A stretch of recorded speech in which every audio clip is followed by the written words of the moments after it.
कर्जा नहीं लूंगा। इमरान खान मर जाएगा, भीख नहीं मांगेगा, खुदकुशी कर लेगा। कम से कम अटेम्प्ट ही कर लेते खुदकुशी का, थोड़ी सा मेरा मतलब है रह जाता। ये दोनों जो लिक्विडेटर आए हुए हैं या अंडरटेकर्स आए हुए हैं ना, हफीज शेख साहब और गवर्नर स्टेट बैंक, इकोनॉमी की आखिरी रसूमात करने के लिए इनको ECL पे डाल दें। ये तीसरी दफा आया था हफीज शेख, तीसरी दफा आया। कैसे कैसे लोग हमारे जी को जलाने आ जाते हैं। इन्होंने अपने मालिकों के पास जाना है जिनके हुक्म से ये यहाँ लाए गए हैं। हम आखिरी हदों तक इनका पीछा करेंगे, खुदा की कसम आखिरी हदों तक पीछा करेंगे। ये डबल शाह है, डबल शाह। हुक्मरान फ्रॉडिये हैं, गले में अजरक डाल के रूपियों की तरह स्टील मिल के मजदूरों को जो है कह रहे हैं कि हम आपके साथ खड़े हों। और खुदा का वास्ता जाओ उनके साथ खड़े हो। सर 90 करोड़ रुपए का एक एक्सपो सेंटर लाहौर में 90 करोड़ रुपए का 1.5 या 2 महीने पहले एक बनाया गया, एक करंटीना सेंटर कहते हैं ना उसको। और 90 करोड़ रुपया 1.5 महीने 90 करोड़ रुपया खा गए। जहांगीर तरीन इज वन बिग एग्जाम्पल। उसको तमाम राज पता है कि उंगली किसने खड़ी करनी थी, किस अंपायर ने खड़ी करनी थी। हमारे भाई जो इधर से क्रॉस करके वहां चले गए, वो किस तरह गए, उनका तो आजकल साउथ पंजाब का सूबा अभी भी नहीं बना। इसी दबंग अंदाज के अंदर, इसी ऊंची आवाज के अंदर कैमरे की आंख में आंख डाल के आप कहते कि इमरान खान और असद उमर, ये जो दिहाड़ीदार है इसकी दिहाड़ी छीन लो। ये जो गरीब ताजिर, छोटा ताजिर अपने बच्चों का पेट भरने के लिए बाहर निकलना चाहता है, इसको घर पर बंद कर दो। बताएं तो, खोल के बोले ना कि आपकी स्ट्रेटजी है क्या। फरवरी के महीने तक पिछले साल से 17% रेवेन्यू के अंदर इजाफा हो रहा था। बैरून मुल्क से जो सरमायाकारी की जाती है मुल्क के अंदर, वो पिछले साल से 2 गुना से ज्यादा थी। रिजर्व्स हमारे सेंट्रल बैंक के जो होते हैं, वो रिजर्व में 50% का इजाफा था। करंट अकाउंट डेफिसिट जो मजमूई खसारा होता है बैरूनी, उसमें 73% बेहतरी नजर आ रही थी। कहते हैं हफीज शेख और रजा बाकर को ECL पे डाल दें। मेरा तो ECL पे से इत्मीनान ही खत्म हो गया। अगर आप खरीद कर जाली प्लेटें दिखाकर, जो लंदन पहुंचते ही प्लेटों से चमचों में कन्वर्ट हो जाती है, ECL से फरार हो सकते हैं, तो पैसे फ्री ECL पे डालने का फायदा क्या। अस्सलाम वालेकुम नाजरीन, आज कौमी असम्बली के अंदर बजट के ऊपर बहस हुई और जुम्मे को पाकिस्तान तहरीक इंसाफ की हुकूमत ने आइंदा माली साल के लिए 7.1 ट्रिलियन रुपए का बजट पेश किया, जिसके नतीजे में ये बहस हुई। बजट में 34% कर्ज़ों की अदायगी, 15% दिफा, 16% वसाइल बैरूनी कर्ज़ों की अदायगी में चले गए और बाकी तमाम शोबों के लिए 36% वसाइल बचते हैं। अब इस 36% में से तरक्याती मंसूबे, तालीम और सेहत वगैरह पर खर्च करना पड़ेगा। दिफा के बजट में 11%, सेहत के बजट में 57% और तालीम के बजट में सिर्फ 7% का इजाफा किया गया।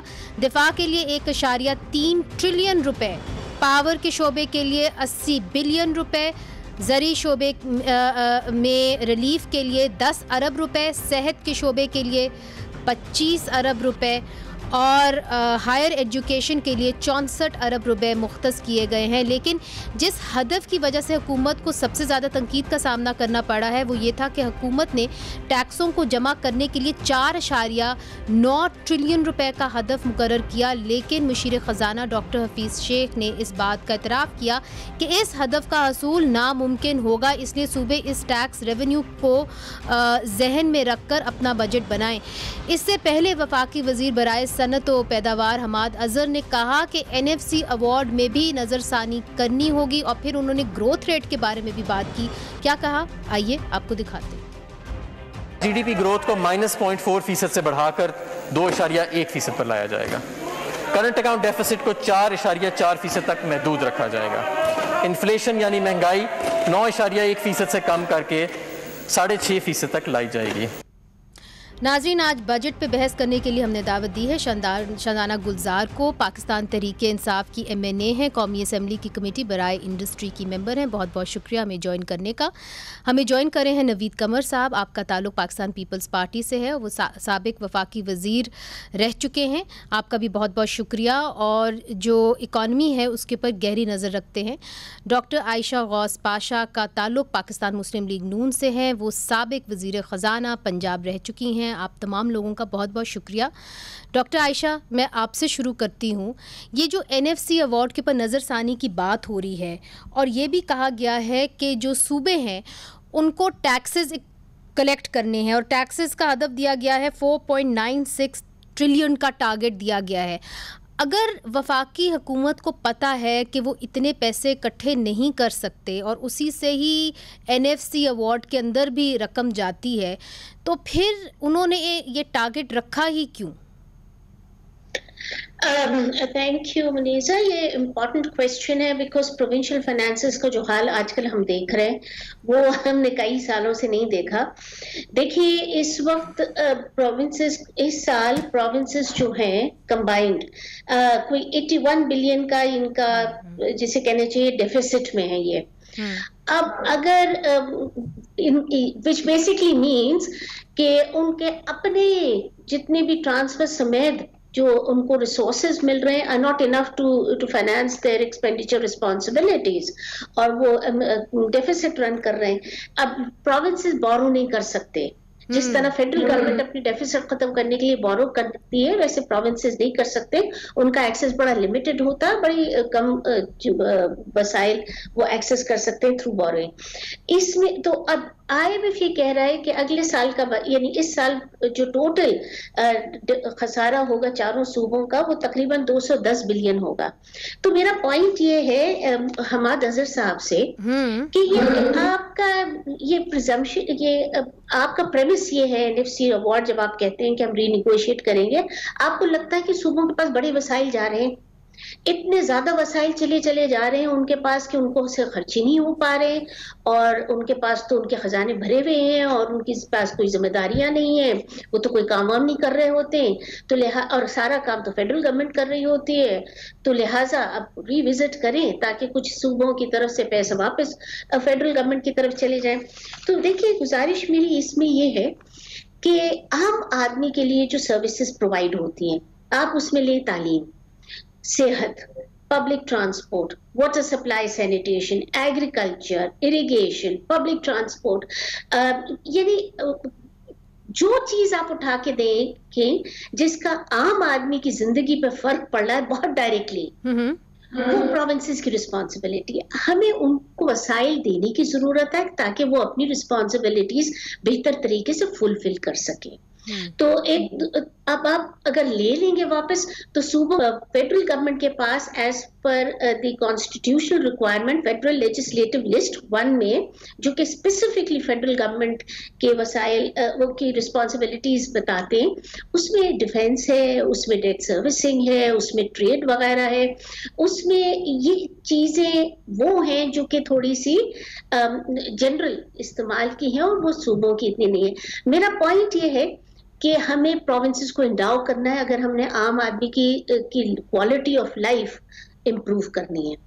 अब आप अगर रिविजिट करने बैठ गए और इस पॉइंट ऑफ व्यू से रिविजिट करने बैठ गए कि सूबों से कुछ पैसे वापस ले लिए जाएं, वो हम फेडरल गवर्नमेंट की इनएफिशिएंसीज जो हैं वो टू मच खर्चा कर रहे हैं ऑन एनर्जी, उनके ट्रांसमिशन डिस्ट्रीब्यूशन लॉसेस जो हैं उसकी वजह से सर्कुलर डेट हो रहा है, वो आन के प्रोविंशियल गवर्नमेंट उसको साथ उसके लग जाए और वो फाइनेंस करने लगे। फिर प्रोविंशियल गवर्नमेंट फेडरल गवर्नमेंट में कुछ सिक्योरिटी जो खर्चे हो रहे हैं उसमें भी आन के हेल्प आउट करना शुरू कर जाए, फिर ये इनके इनएफिशिएंट एक्सपेंडिचर्स जो है, ये गलत प्रेसिडेंट है, ये इस तरह नहीं चलेगा काम। अच्छा, ये बड़ी सही बात आपने की है। इसका खमियाजा प्रोविंशियल गवर्नमेंट्स भुगते हैं। No, you get your own act together. और दूसरा जो मैंने शुरू में डेफिसिट की बात की, the point I am trying to make to you here is, ये देखिए सारी बहस जो है वो स्लाइसिंग ऑफ द केक पे है कि आपको किसको कितना शेयर मिल रहा है।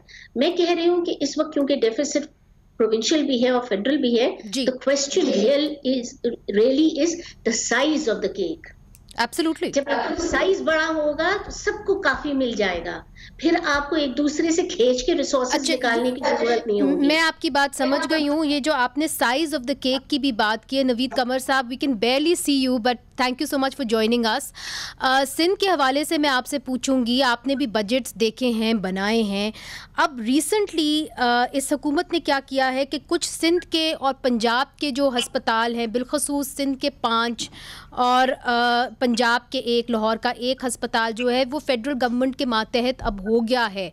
तो जब ये हुकूमत कहती है कि हम एनएफसी के अंदर नज़रसानी करेंगे, तो वो ये कहते हैं हम मजबूरन करेंगे। जिस तरह डॉक्टर आयशा साहिबा कह रही हैं कि केक को बड़ा करें, आपको क्या ज़रूरत है कि आप जो सूबों के पास पैसे गए हैं लोगों के फलाह बहबूद के लिए वो आप वापस लें। आप उस बेहतर ये कि फेडरल गवर्नमेंट के बजट को तंदुरुस्त करें। आप इस पर क्या कहेंगे? बिस्मिल्लाहिर्रहमानिर्रहीम।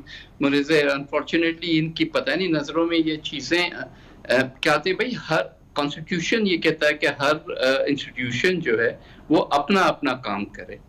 फेडरल गवर्नमेंट के पास अपनी फेडरल लेजिस्लेटिव लिस्ट है, उसके अंदर रहते हुए उन्होंने काम करना है। और जो कंकरेंट जो पार्ट 1 पार्ट 2 जो है वो सीसीआई के अंडर आता है, जिसमें सूबे और मरकज मिलके फैसले करते हैं। लेकिन जो बिल्कुल ही दोनों में नहीं है रेजिडुअल, वो तो प्रोविंशियल इश्यूज हैं। मसलन जैसे आपने अस्पतालों की बात की, अब अस्पताल जो सही चल रहे हैं भाई, तो उनको इतना ही शौक है तो जाके जो टर्शरी लेवल पे अस्पताल सही नहीं चल रहे, चलो उसमें हेल्प कर दो सूबों की। लेकिन सूबों से टेक ओवर करना वो अस्पताल, फॉर एग्जांपल NICVD। अब NICVD का मुझे पता है कि सिंध गवर्नमेंट की तरफ से उनको 20 अरब रुपए हर साल का बजट उनका होता है। आपने 13 अरब रखे हैं, 6 के 6 जो बड़े अस्पताल हैं पाकिस्तान के। क्या है मतलब, what is this, grabbing of somebody else's resources, क्योंकि उसका परफॉर्मेंस अच्छा रहा तो वो आपको पसंद नहीं आ रहा। ये एग्जैक्टली वो माइंडसेट है जो सिंध गवर्नमेंट पे अटैक कर रहा था कि आपने क्यों जो है वो अर्ली रिस्पांस दिया कोरोना पे, और हम आके आप पे अटैक करेंगे। अनफॉर्चुनेटली आज ये भी कोई कह रहा था कि जी आपने जो ये हाइब्रिड सिस्टम शुरू कर दिया है, मतलब सिंध असेंबली जो है ऑनलाइन चलना शुरू हो गई है, तो फेडरल गवर्नमेंट नहीं चल रही। तो मैंने कहा कि भाई लगता ये है कि आप लोग फिर इस पे भी अटैक करना शुरू कर देंगे कि सिंध ने ये काम क्यों अच्छा करना शुरू किया। तो पॉइंट सिंपली इज कि एनएफसी में the shares were decided, you can not revisit it unless you think कि पंजाब जो है वो सिंध को ज्यादा पैसे देगा या सिंध केपी को ज्यादा पैसे देगा। इंटर प्रोविंशियल शेयर्स तो डिवाइड जो है रिविजिट हो सकते हैं, लेकिन from the federal government to the province वो तो चेंज नहीं हो सकता। That's protected under the constitution. All right, so all right, until and unless you don't change the constitution you cannot do that. So ये बातें करना बेकार बात है ना, खामखा का एक झगड़ा शुरू कर देना to divert away from the actual issues of the people. मगर नवीद साहब बात ये है कि ये हमाद अजहर साहब ने बजट के डिबेट के दौरान कहा, शंदाना साहिबा यहाँ पे बैठी हुई हैं, पाकिस्तान तहरीक इंसाफ की तर्जुमानी कर रही हैं। शंदाना साहिबा कुछ बताइए कि जब NFC अवार्ड के अंदर आप तरमीम की बात करते हैं या कहते हैं कि हम इसको रीविज़िट करेंगे, किस तरीके से रीविज़िट करेंगे? और जिस तरह के नवीद साहब भी यहाँ पे कह रहे हैं, डॉक्टर आयशा भी ये बता रही हैं कि आप फेडरल गवर्नमेंट के बजट को, उस बड़े केक को ही तंदुरुस्त कर दें, आप सर्कुलर डेट को ख़त्म कर दें, आप डिफेंस बजट की कटौती कर दें, तो आपको सूबों से वापस लेना नहीं पड़ेगा। That is already been decided under the constitution. Thank you Munira साहिबा। Both your guests are honorable colleagues of mine and they've made some important points. लेकिन मैं कुछ points address करना चाहूँगी। आपका सवाल भी ज़रूरी है, लेकिन वो एक कॉन्टेक्स्ट में आपने पूछा है, क्योंकि कोरोना पे भी बात हुई है, फेडरल बजट पे भी, सूबों पे भी। मैं कोशिश करूँगी कि अपने जिस तरह आपने कहा तर्जुमानी करूँ, वो ऐसे हो कि एक आम आवाम को समझ आए। अल्हम्दुलिल्लाह यहाँ पे सारे पढ़े लिखे लोग बैठे हैं, लेकिन आपके जो व्यूअर्स हैं वो इस इशू को समझने जा रहे हैं कि इशू है क्या। पहली बात, आप NFC से अगर स्टार्ट करें, आपका NFC अवार्ड हिस्टोरिकली एक गलत तरीके पे हुआ था। इसको आपने पॉपुलेशन या आबादी के उससे किया था, वो भी ठीक होता अगर हम बलूचिस्तान में से रिसोर्सेज निकाल के पंजाब के प्योर सिंध को ना देते। As a result of NSC's flawed policy, जिस पे एक पॉलिटिशियन नहीं बोला 40 साल सिवाय बलोचों के और KP वालों के, बेड़ा गर्क कर दिया अपने दो सूबों का। तालिबानाइजेशन पे तालिबानाइजेशन होगी। याद रखें, गरीब आदमी के मस्जिद और टेररिज्म में कोई फर्क नहीं होता। जब आप उसके पेट में माफ शंदाना साहब, सवाल ये है कि इसके अंदर आप कॉन्स्टिट्यूशन के अंदर तो एक चीज को डिटरमिन कर दिया गया है, उसके लिए आपको 2/3 अक्सरियत चाहिए, तो how you going to change it is this question. मुनीज़, मैंने आपका सवाल सुन लिया. You will allow me to respond, please. If you want me to speak, please allow me to continue. Yes, but I mean the question remains. Ji. NFC आपका गलत था. Yes, I will respond to the question, but my colleagues have made statements which are factually and historically incorrect. I need to correct those. Thank you. दूसरी बात, आप NFC award की बात करती हैं. NFC अवार्ड में आप 60 रुपए दे देते सूबों को, 40 रुपए सेंटर को दे देते हैं. सेंटर के पास बचता क्या है? माशाल्लाह से जो लोन्स हम पे इम्पोज किए गए हैं, और मैं ये दोबारा कहूंगी, जो लोन्स लिए गए जिनकी कोई डेवलपमेंट एक्सपेंडिचर नहीं, जिनका कुछ नतीजा नहीं नजर आता, दुनिया की सबसे महंगी बिजली इस खत्ते में आ गई है, दुनिया का पाकिस्तान का बेड़ा करके कबाड़ा करके अब कहते हैं कि जी हमारे कर्जे दो, और क्यों आप -700 बिलियन में स्टार्ट करते हैं. तो बजट आपका वहां से स्टार्ट होता है. एजुकेशन का नंबर आपने गलत कोट किया, मैं काइंडली आपको करेक्ट कर दूं. एजुकेशन की एलोकेशन है 64 बिलियन प्लस 29.5 बिलियन पीएसडीपी में से. आप दोबारा प्लीज चेक करवा लीजिएगा. इट इज नॉट 24 बिलियन जो आपने करेक्ट किया था, शुरू में कोट किया था शो के. अच्छा, बात हुई money back to the centre. कौन इतना स्टूपिड होगा कि कॉन्स्टिट्यूशन में एक लिखी हुई चीज है कि आप सूबों के पैसे कम नहीं कर सकते. आप उसको अमेंड कराएंगे इन ए नेशनल असेंबली, जो 2/3 आपको मेजोरिटी चाहिए होती है उस अमेंडमेंट के लिए. तो कौन करे वो एनएफसी में अमेंडमेंट? हम तो नहीं करे. हमने कहा है कि एनएफसी की जो प्रोविजन है उसमें नजर सानी डालने की जरूरत है. उसका क्या मतलब होता है? उसका सिंपल मतलब यह है कि जो 18वीं तरमीम के बाद सूबों की रिस्पॉन्सिबिलिटी है, सूबों की जिम्मेदारी है, वो उसके खर्चे खुद उठाएं. अगर मैं आपको एक सवाल पूछूं, जस्ट फॉर क्लैरिटी सेक, जो आप कह रही हैं सूबों के, ताकि लोगों को भी समझ में आए, आप कहती हैं सूबों की जो रिस्पॉन्सिबिलिटी है वो खुद उठाएं. तो आप समझती हैं कि पावर सेक्टर और डिफेंस सेक्टर और डेट सर्विसिंग ये सूबों की रिस्पॉन्सिबिलिटी है? आप जब कर्जा लेते हैं, इस्लामाबाद में कोई प्रोजेक्ट नहीं हो रहा आपका, आपके सारे मुल्क में हो रहे हैं, ठीक है. सूबे इस्तेमाल करते कर्जे के पैसे को, फेडरेशन उस पैसे को वापस दे रही होती है, ठीक. पहली बात, दिफा सिर्फ इस्लामाबाद का नहीं होता, सारे पाकिस्तान का होता है. आपके बॉर्डर्स चारों तरफ है. आइडियली तो होता कि दिफा में भी दे देती सूबे. चलो रेंजर्स की दे दे, कराची में रेंजर्स खड़े उसके पैसे तो दे दें. हायर एजुकेशन कमीशन की यूनिवर्सिटीज है उसके पैसे तो दे दें. जी, नवीद कमर साहब कह रहे हैं कि वो जो रेंजर्स के पैसे हैं वो चूंकि स्पेशल सर्विस थी तो वो रेंजर्स के पैसे सिंध हुकूमत ने दिए थे. प्लीज आपने बाकी मेहमानों को इंटरप्ट किया, काइंडली मुझे भी ना करें. मैं जस्ट ट्राइंग टू अंडरस्टैंड जी कि आप क्या रही हैं, इसलिए you are not, you are interrupting me constantly. You're interrupting me constantly. I do need to conduct the program with due respect. Kindly, absolutely, with due respect. Let me complete when you ask me a question. You can't be answering your own question. So, Sindh की बात आई, corona की बात आई. NCOC में सिंध और federation और बाकी तमाम सूबे एक पेज पे होते हैं, और जैसे वो मीटिंग खत्म होती है, उस मीटिंग के बाद पता नहीं क्या बातें आ जाती कि जी सिंध अटैक हो गया. क्यों? सिंध में पाकिस्तानी नहीं बैठे. हमने इलेक्शन 2023 में नहीं जीतना दोबारा, तो अगर हमें जीतना है तो सिंध भी तो जीतना है ना. तो हमें क्या फायदा होगा कि सिंध को अटैक करें, सिंध के लोगों को अटैक करें. ये बातें होती है ना, they're beyond all intelligence, they're beyond all common sense. इसलिए मैं बार बार कहती हूँ, आप जब सवाल पूछती है आप सोचे तो सही कि आप क्या रही हैं. प्राइम मिनिस्टर को, पीटीआई को, मुझे क्या शौक होगा? I think that Shandana Saiba, I mean, I respect you, but I think you must also respect the media. And I have been in this profession now for 20 years, so I'm not going to be dictated by politicians of how to ask my question. Unfortunately, you have to allow people to speak. Yes, I have allowed you to speak, but I have to also ask a counter question to clarify कि आप क्या रही हैं. जी पूछिए, counter question पूछिए. जो आपने कहा कि रेंजर्स का आपने जो एक हवाला दिया वो नवीद कमर साहब ने इंटरजेक्ट किया. उन्होंने कहा कि जो रेंजर्स आए थे सिंध के अंदर वो ये बता रहे हैं कि वो स्पेशल सर्विसेज के तहत आए थे और उनके जो पैसे थे वो सिंध गवर्नमेंट ने मुख्तस किए थे. क्यों नवीद साहब? कितना पोर्शन, प्लीज ये भी पूछ ले, कितना proportion sir? The entire thing is built. Anybody, if they are called, if the army is called in aid of civil power, or if the Rangers have been called, the entire bill is footed by the province concerned, which has called them. ये इस तरह से नहीं होता. This is the way the system works. Absolutely, sir. All I'm saying is that when you budget these things, at the time they are called in, आप उसकी दे देंगे. Pensions का देख लें, pensions ये आप कह रहे हैं, तो यही जो रेंजर्स होते हैं, यही जो आर्मी वाले थे, उनकी पेंशन्स कौन दे रहा है? रहते किस सूबे में उनकी पेंशन्स कौन देता है? सर वो भी तो फेडरेशन दे रहा है, वो फेडरेशन नहीं दे रहा. Military pension employees of the federal government. That's what all I am trying to say is that is what I am saying, sir. You cannot have your cake and eat it too, with all due respect. It cannot be that the Federal Federation is creating a particular service for a province and the province will not take part in the payment. That is not the deal of the 18th Amendment. अभी आपने बिलावल साहब की speech देखी थी Covid के session में. बिलावल साहब ने क्या बोला था? ये नहीं बोला था कि वी नीड मोर. 5 खरब रुपए मुख्तस किए गए थे सूबों के लिए, सेहत के लिए. मैं पूछ सकती हूँ कि सर वो कहाँ लगे?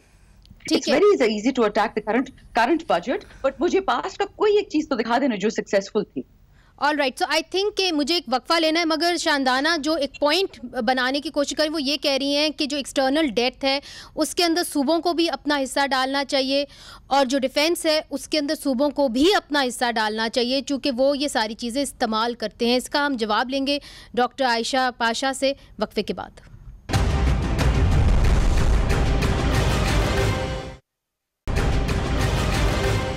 वेलकम बैक नाजरीन. ब्रेक से पहले शानदाना गुलजार साहिबा ने कहा कि डेट सर्विसिंग और डिफेंस ये ऐसे आप समझे एरियाज़ हैं जहां पे सूबे भी इन चीज़ों को इस्तेमाल करते हैं. डॉक्टर आयशा पाशा साहिबा, जो अब इन्होंने बजट दिया है उसके अंदर 34% आपकी चली गई डेट सर्विसिंग के अंदर, फिर 15% डिफेंस को चला गया, 16% foreign repayments and debt servicing को फिर से चला गया. तो फिर मुझे ये बताइए कि सूबों के लिए बचता ही बहुत छोटा सा केक है और इसके अंदर भी अब ये कहा जाता है, जिस तरह के शानदाना साहिबा कह रही हैं कि सूबों को अपना जो है वो कोई ना कोई रकम डालनी चाहिए डिफेंस के अंदर और डेट सर्विसिंग के अंदर. देखिए, मुझे सबसे पहले तो जो इस दफा टर्म्स ऑफ रेफरेंस आया है एनएफसी का, उसमें डिफेंस के साथ साथ डेट सर्विसिंग के साथ साथ फेडरल टेरिटरीज वगैरह भी डाली हैं.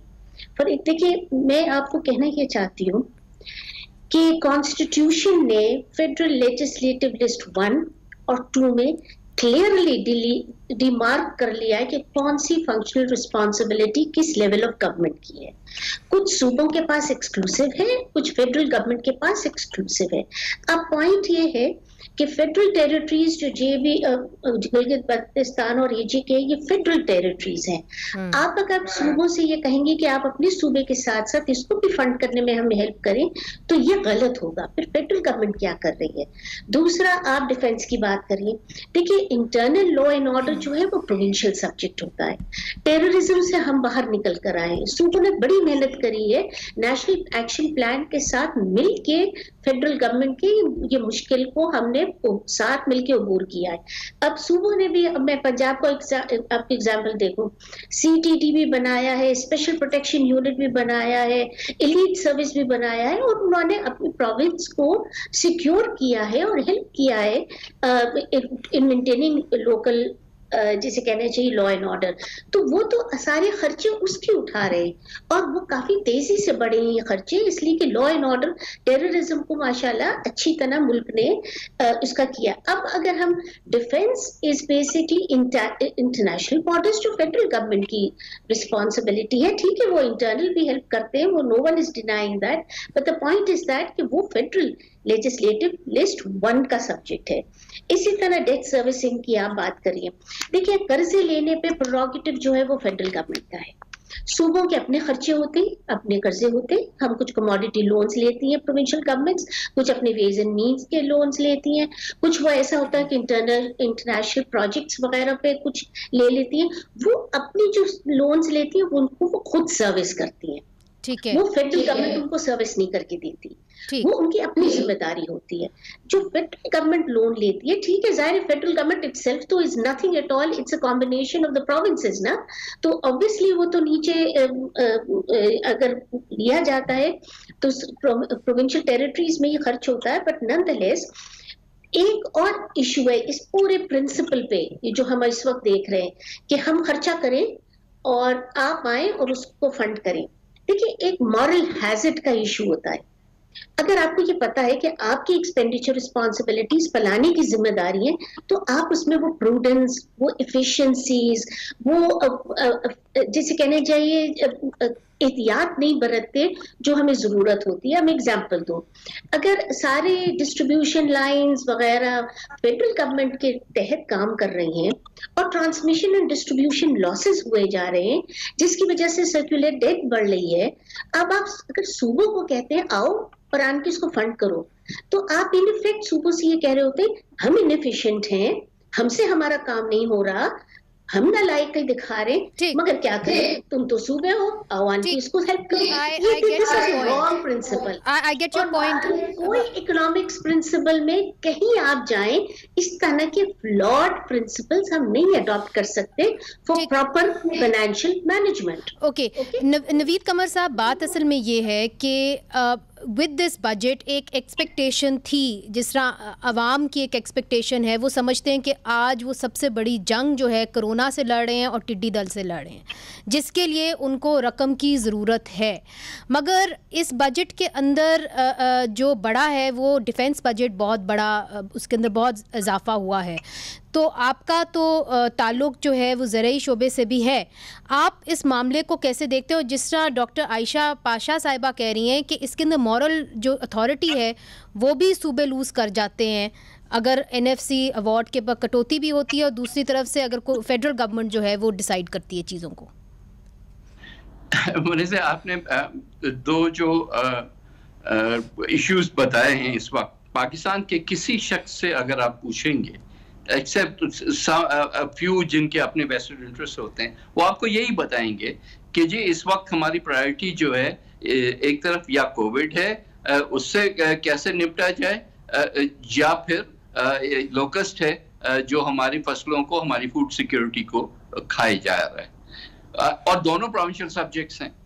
मुझे तो हैरत है कि इस स्टेज पे जब हम देख रहे हैं कि सारी जो जंग है वो सूबों ने लड़नी है और सूबाई अख्तियार में वो आती है, हम सूबों का के पैसे काटने की बात कर रहे हैं और दूसरे इंस्टीट्यूशंस के पैसे ऐड करने की बात कर रहे हैं। ये कहाँ क्या मंतक क्या है, मुझे समझ नहीं आती। There is no logic to it, and certainly Pakistan के लोगों के फायदे में ये बात नहीं होगी। Even to have this debate at this stage works against the very concept of Pakistan. Pakistan देखें एक फेडरेशन है, फेडरेशन और यूनिटी फॉर्म ऑफ गवर्नमेंट में एक के जमाने में हमारे पास 1 यूनिट होता था, हम यूनिटी फॉर्म ऑफ गवर्नमेंट थे, एक जगह से बस ऑर्डर आता था, लेकिन फिर उसके बाद हम जो है जैसे ओरिजिनली पाकिस्तान बना था 47 में, उसी लेवल पे दोबारा से आ गया, और अंडर द 73 कॉन्स्टिट्यूशन सूबों के अपने अख्तियारात हो गए और मरकज के अपने हो गए। अब फिर सूबों की तरफ से ये एक स्ट्रगल कॉन्स्टेंटली रही कि जी ये जो NFC का ओरिजिनल फॉर्मूला था कि सिर्फ पॉपुलेशन के बेसिस पे डिवीजन ऑफ रिसोर्सेज होगी, वो ना हो और उनके अपने अपने स्पेशल नीड्स भी देखे जाएं। इसमें पर्टिकुलरली बलूचिस्तान जो है, बलूचिस्तान की को इस NFC में 7th NFC जो का अभी तक चल रहा है, उसमें फर्दर प्रोटेक्शन दी गई, क्योंकि फेडरल गवर्नमेंट का तो सबको पता है कि जी जो टारगेट्स देते हैं वो कभी मीट नहीं करेंगे, लेकिन टारगेट पे ही बलूचिस्तान की पेमेंट होती है, एक्चुअल करेक्शन पे नहीं होती। बाकी तीनों सूबों को और फेडरल गवर्नमेंट को कलेक्शन पे होती है, उनको जो है वो टारगेट पे होती है। तो by keeping such a high and unrealistic target, basically government of Balochistan को जरूर ये फायदा होगा, लेकिन बात यह है कि उसके ट्रांसफर्स कैसे होते हैं, किस तरह से पैसा उनको मिलता है, क्योंकि वो खुद भी इस वक्त खुश नहीं है, क्योंकि PSDP में बलूचिस्तान को कोई भी हिस्सा नहीं दिया गया। जी शानदाना साहिबा, आपकी जानिब आऊँगी। जो बात डॉक्टर आयशा ने कही, नवीद कमर साहब ने कही, उन्होंने कहा कि जी ये पहले से फैसला हो चुका था लेजिस्लेटिव लिस्ट 1 के तहत के AJ के गिलगित बल्तिस्तान ये तमाम फेडरल गवर्नमेंट के अहाते में आते, उनकी जुरिस्डिक्शन में आते हैं, इंक्लूडिंग सर्कुलर डेट अगर आप बेहतर कर लें तो आपके पास रेवेन्यू कलेक्शन भी ज़्यादा आ जाएगा, तो why not work on that? Absolutely, but I don't think that's the issue, Munize. जो बात I think ट्रांसलेशन में इट्स गॉटन लॉस्ट समवेयर। हम स्टार्ट हुए थे बजट से फिर हम चले गए 18वीं तरमीम पे, फिर हम NFC पे चले गए, फिर कोरोना पे। अगर बात सेंटर स्टेज वापस लेके आनी है, जो आपने मेन सवाल पूछा कि फेडरल गवर्नमेंट ने जो बजट दिया है उनके टारगेट्स इतने ऊंचे हैं, उनके खर्चा इनके पास इतना है, और ये कैसे उसको मीट करेंगे। उसके जवाब में फिर मैंने आपको बताया, कोशिश की बताने की कि देखें हमारे स्ट्रक्चरल डिफॉल्ट्स हैं, वो जो फॉल्ट लाइन्स है ना हमारी, वो इतनी क्रोकेड हैं। आपने देखा होगा जब टेक्टोनिक प्लेट, जब जलजले आते हैं ना, जमीन अंदर से हिल जाती है। इस वक्त पाकिस्तान की सारी जमीन हिली हुई है। आप कोई चीज उठाते हो तो नीचे आपको क्रैक्स ही क्रैक्स नजर आते हैं। मेरा मतलब ये नहीं है, मैं खुद एक सूबे से हूँ, पाकिस्तानी कोई इस्लामाबाद में तो खैर अभी तो होते हैं पैदा, बट हम सब किसी न किसी सूबे के बाशिंदे हैं।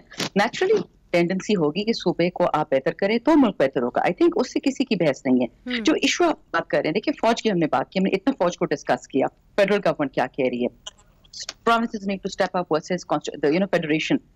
18वीं तरमीम को तो 6-7 साल हुए, क्या कर चले माफ भी कर दे पिछली गवर्नमेंट को, सूबाइयों को, कि चले आप या सबको माफ करें या फिर सबका हाथ करें, इंक्लूडिंग पीटीआई गवर्नमेंट। सबसे पूछे कि आपने क्या किया 5 साल में। 18वीं तरमीम के बाद आपको ठीक ठाक पैसा मिला तो फेडरेशन का एक चीज भी खत्म हो गया। बलूचिस्तान से पूछ ले, सबसे पूछ ले। अगर वो नहीं कर सकते तो एटलीस्ट आप पिछले 40 साल का तो सर्वे कर सकते हैं ना, कि सूबों ने क्या किया, कर्जा किस लिए, फौज क्यों एम्प्लॉय। मुझे आप देखिए पिछले 5 साल में आपका कितने अरसे तक कोई फॉरेन मिनिस्टर नहीं था, आपका सबसे इंपॉर्टेंट डिपार्टमेंट। और ये नहीं हो सकता कि पाकिस्तान पैगम्बरों से भरा हुआ है, ईरान भी बुरा हुआ है, अफगानिस्तान भी बुरा है, सऊदी भी आपसे नाराज है, यूएई आपसे नाराज है, लोग वापस भेज रहे, कुछ तो आपने गलती की होगी। कलामी माफ, जो आपने बात कही बड़ी अहम थी। आपने कहा कि जी स्ट्रक्चरल रिफॉर्म्स होने की ज़रूरत है। जब ये आप बात करती हैं स्ट्रक्चरल रिफॉर्म्स, तो जाहिर है वो आप पार्लियामेंट के ज़रिए ही करेंगी ना। अगर आप पार्लियामेंट के ज़रिए उस स्ट्रक्चरल रिफॉर्म को करेंगी तो फिर आपको 2/3 अक्सरियत भी चाहिए होगी। वो पाकिस्तान तहरीक इंसाफ की हुकूमत के पास नहीं है। मैं सिर्फ समझने की कोशिश कर रही हूँ कि अगर एनएफसी अवार्ड के अंदर कटौती होती है और उसको प्रोटेक्ट किया गया है, नहीं हो सकती, फिर वो क्या काउंसिल ऑफ कॉमन इंटरेस्ट में ये डिस्कस होगा जब NFC award council of common interest में जाएगा? अच्छा, तो फिर जो आप चेंजेस लाना चाह रहे हैं उसके अंदर सिर्फ, ताकि बात समझ में आ जाए, कि एक्सटर्नल डेट और जो डिफेंस है वो सूबों को पे करना चाहिए, ये आपका एक मौकफ है? नहीं नहीं नहीं नहीं नहीं। So I can explain. NFC पे एक बात छिड़ी, एक डिस्कशन हुई, इस पे अभी कोई प्रपोजल नहीं आया, कोई काउंसिल ऑफ कॉमन इंटरेस्ट में नहीं गया। ये मेरा पर्सनल पॉइंट ऑफ व्यू था और मैं हमेशा कि देखिए आपको चीजें रिस्पॉन्सिबली भी करनी होगी, जिम्मेदारी से। ये नहीं हो सकता कि हम 18 साल के बच्चे बन जाएं, वो नहीं हो सकता। आपने जब सूबों की जिम्मेदारी ली, आपको जिम्मेदारी पूरी करनी होगी। जब एनएफसी अवार्ड पे नजरसानी होगी, जरूरी नहीं है कि वो अमेंडमेंट हो, तरमीम हो। अब तो हम ये नहीं कहा हमने तरमीम करें, नजरसानी बोला। नजरसानी करने के बहुत तरीके होते हैं, सिर्फ लेजिस्लेटिव नहीं होते। नेचुरली वही हम चाह रहे हैं कि हम आपसे ये पूछें कि वो जो नजरसानी के तरीका है वो बिलखसूस चूंकि बजट जो है वो अनाउंस हो चुका है, वो क्या होगा? मुझे छोटा सा वक्फा शामिल करने दें। वक्फा शामिल करते हैं और फिर आपसे ये तफसीलन पूछते हैं कि वो क्या ऐसा तरीका है जिसके तहत नजरसानी एनएफसी अवार्ड में होगी। वक्फे के बाद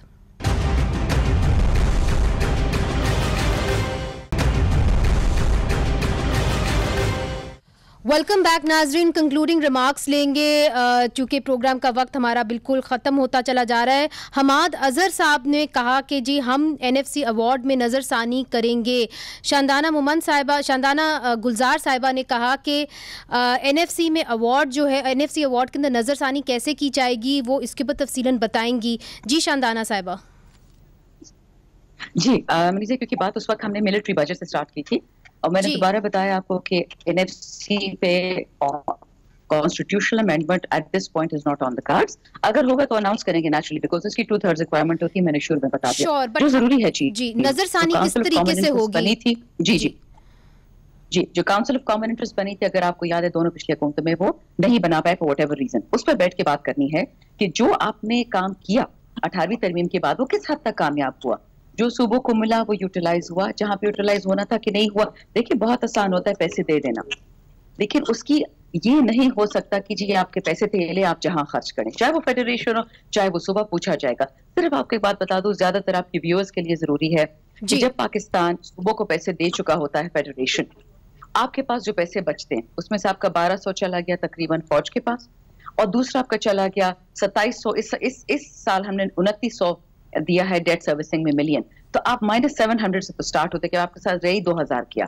तो जो मुल्क शुरू होता है आप कमाती है 2000 रुपए और आपका कर्ज 2700 रुपए, तो आप इससे मुल्क कैसे बनाएंगे? मगर कता कलामी माफ शानदाना साहिबा, बात ये है कि ये बात भी तो की जा रही थी कि रीप्रायोरिटाइज होना चाहिए। अभी इस वक्त तो हेल्थ और एजुकेशन के ऊपर खर्च होना चाहिए, उसको प्रायोरिटी ज़्यादा मिलनी चाहिए बजाय इसको कि आप डिफेंस की तरफ खर्च करें, क्योंकि अब तो सबसे बड़ी जंग हम टिड्डी दल और कोरोना से लड़ रहे हैं। अनफॉर्चुनेटली मुनीज़े, अगर हमारी 3 हॉस्टाइल नेबर्स, अब तो शुक्र है 2 हो गए हैं, आपको याद है पिछले दौर हुकूमत में ना ईरान हमसे खुश था ना Saudi, so clearly we did something very wrong. ये नहीं हो सकता, जो मैंने पहले भी बताया और दोबारा कह रही हूँ, पाकिस्तान कोई पैगंबर मुल्क नहीं था कि हर कोई आपसे नाराज था। कोई गलतियां हुई और हाईएस्ट लेवल पे फॉरेन ऑफिस से हुई, एक फॉरेन मिनिस्टर आपका नहीं था। सो आपको बिल्कुल ठीक है बात, कोई जरूरत नहीं इतनी बड़ी फौज की, कोई जरूरत नहीं इतनी, अगर आप अपने फॉरेन रिलेशंस मैनेज कर लें। वो पाकिस्तान 72 साल में नहीं कर पाया, तो मैं रिस्पॉन्सिबिलिटी लेने से रही। बात आपने सिर्फ बात बताई, जो मैं सिर्फ एक आप मैसेज आपका देना चाह रही हूँ, अगर वो आपकी व्यूअर्स और आप तक पहुंच जाए, कि चाहे वो फेडरल गवर्नमेंट हो चाहे सूबाई हुकूमतें हो, सॉवरेंटी नेशन की होती है। सॉवरेंटी सूबों की फाइनेंसेस की हद तक तब है कि जब आप दिखा सके कि इतने पैसे लिए इतना मैंने काम किया। सूबे दिखा दे, उनसे कौन नाराजगी करेगा? सूबे तो हमारा we get your point. I have just now 1 minute left.